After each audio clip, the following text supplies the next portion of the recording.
You are listening to the Speech Space Podcast, a podcast full of tips and resources for SLPs.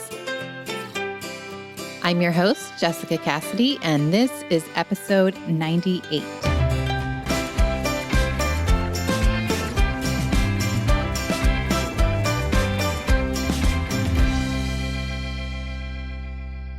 Thank you so much for joining me today. We are going to be talking all about how to use digital books in your speech therapy sessions.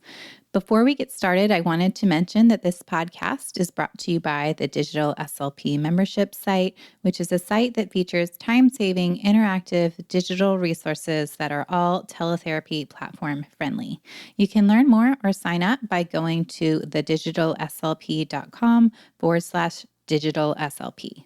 I also did want to mention that this episode is a follow-up to an episode that I did a few weeks ago, episode 97, and that was part one of this, which focused on where to find free digital books online. So if you haven't listened to it yet, I definitely recommend going back and checking it out.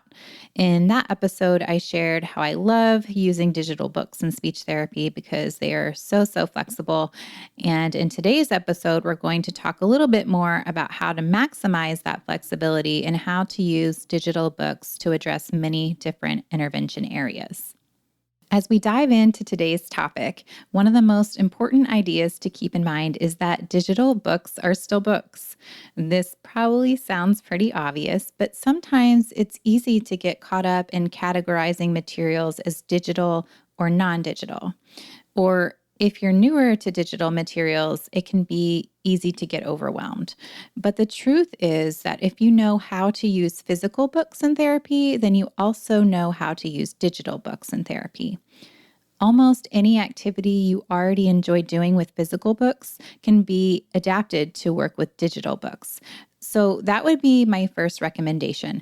Brainstorm some of your favorite therapy activities that involve physical books, and then start to think about how you might adapt them for digital books. And I think that you'll find out that you may not have to make very many changes at all.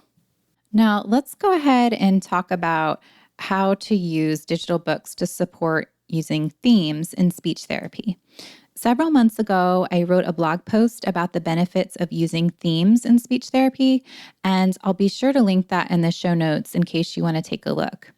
Working with themes is great because it's fun and engaging, and it's also supported by research.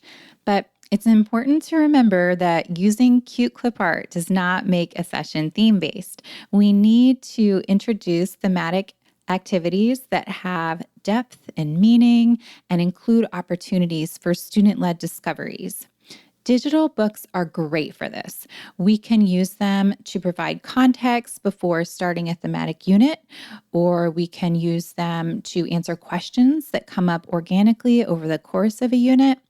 We could even incorporate a digital book at the end of a thematic unit to use as a culminating activity to tie everything together. We can also use books either in thematic units or as standalone activities to support vocabulary skills. Now, this is an area where digital books can be even more effective than physical books because some digital books have built-in dictionaries. If a child encounters a word they don't know, they can simply just tap on the word to get a definition. This could even be a fun activity in itself. You and your students could progress through the book together, and when you get to a word the students don't know, the students could use context clues and images to guess the meaning, and then use the dictionary to check to see if they were right. Research has shown that children's books consistently expose students to a greater variety of unusual and complex words than conversations do. Now, of course, conversations and social interactions are very important, but when it comes to learning new words, books have so much to offer.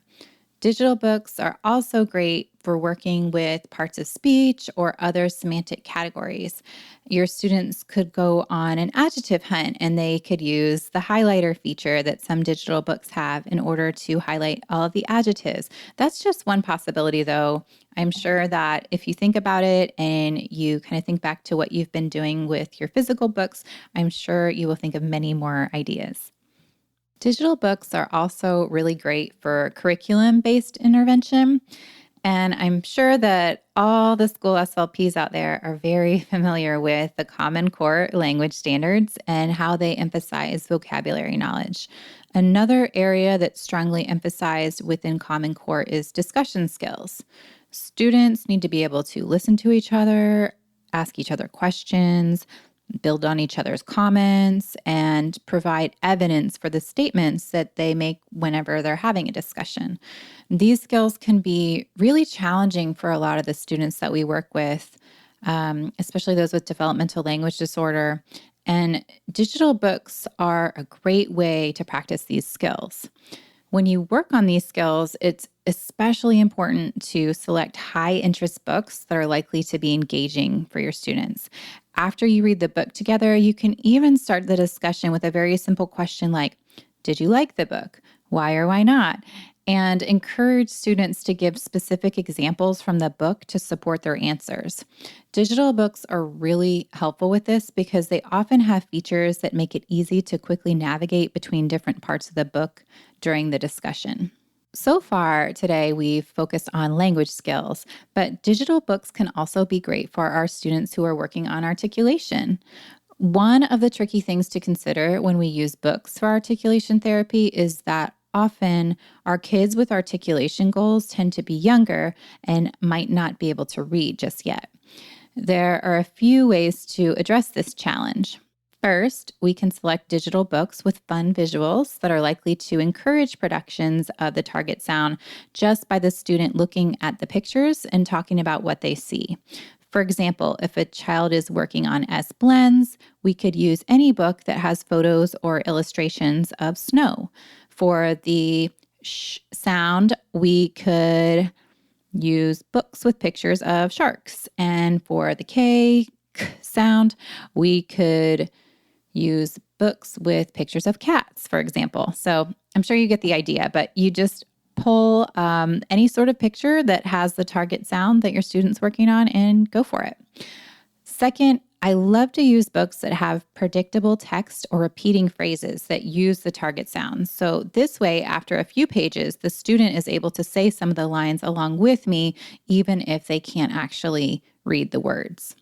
The fun and colorful book, Good Morning Toucan, which is available as a digital book through Books, is a great example of this. In the book, a toucan flies around the jungle and says good morning to each animal that it finds, and then all the different animals respond by saying, good morning, toucan, back. And this would be great for a student who's working on velar sounds, but I'm sure that you can find plenty of digital books that will work for your caseload. I just wanted to give you a specific example of what that looks like in action.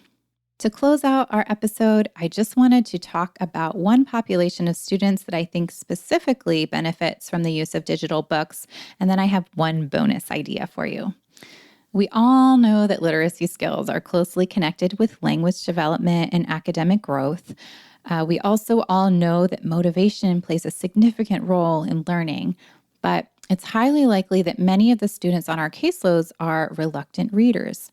Reading may feel overwhelming or even boring to them, or perhaps they don't have a lot of exposure to reading outside of the school.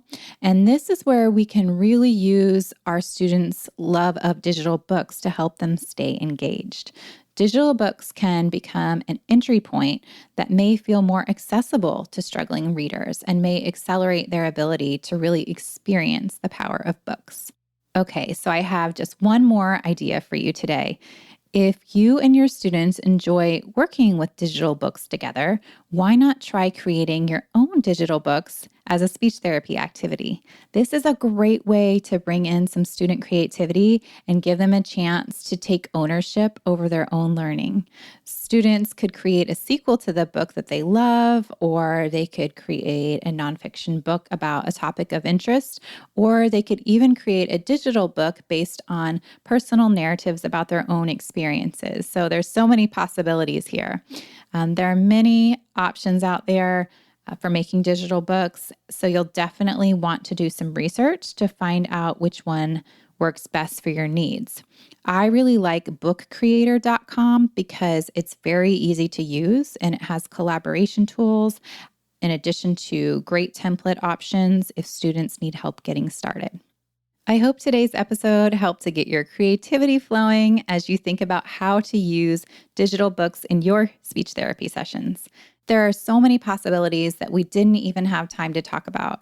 Things like asking and answering questions, practicing story, grammar, and retell, and working on skills like making predictions. So maybe, as I'm saying that, I'm thinking maybe we'll even do another follow-up episode sometime in the future.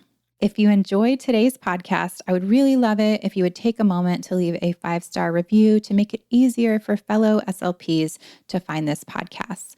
I put out new episodes twice a month on the first and third Tuesdays. And please don't forget to check out thedigitalslp.com if you're interested in exploring the membership and other resources. Thank you so much for tuning in.